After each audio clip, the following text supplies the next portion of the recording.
Nagsimula po yung sakit ko nung after manganak po ako. Nung magpa-check up po ako, doon ko nalaman po na mismo na akong doktor, binibigyan ako ng medicine pampastop, di rin na natalab-an medicine. Naisip ko, mamamatay na yata ako.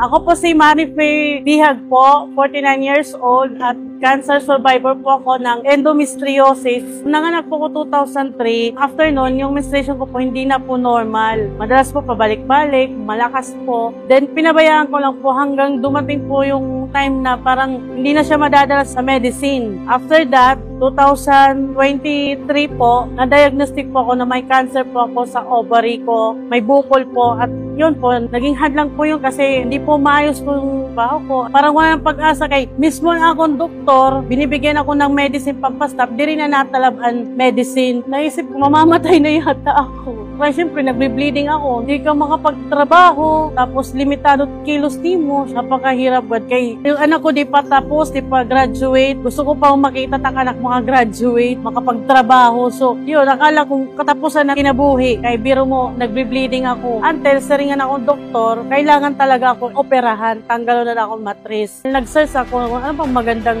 herbal, gano'n. Until nakita ko yung Salbeo po sa Facebook. So, doon ko gintry. Pakiksapalaran lang ako na doon Salbeo. Nag-try muna ako trial pack. Guro mga upat na ako naubos in 2 months. So, medyo nag-okay-okay naman ang akong pakiramdam. Negative naman po yung mga resulta ko. Pumunta ko Manila, nag-therapy ako. May bawon ako nga Salbeo. Iniinom ko parang tubig. After ako therapy, negative naman po yung resulta din. Hanggang po nakauwi ako ng Tacloban, every year po may monitoring po ako. Sa awa ng Diyos, negative na parati yung result ko. Yun, tuloy-tuloy pa rin yung pagin ko ng Salbeo. Bali, nagtitik ako ng Salbeo 3 times po a day. Sa umaga po, bago po ako kumain, paggising ko yung Salbeo na. Tapos after lunch po, mga 2 hours nagtitik ako. Paggabi po, bago ako matulog, nagtitik ako ng Salbeo. Until now po, lumakas na yung pakiramdam ko po, nakakapagtrabaho na ako sa mga araw-araw gawain po. Yung tingnan niya nila, para daw di ako cancer survivor eh. Minsan, tataka sila, ang lakas-lakas mo, syempre, alagang Salbeo. Araw-araw akong umiinom. Saka tuwang-tuwa po ako na may Salbeo na po ng Tacloban kasi madali na ako makakabili. Legit na po. Tuwang-tuwa po ako sa Salbeo na nandito sa Tacloban.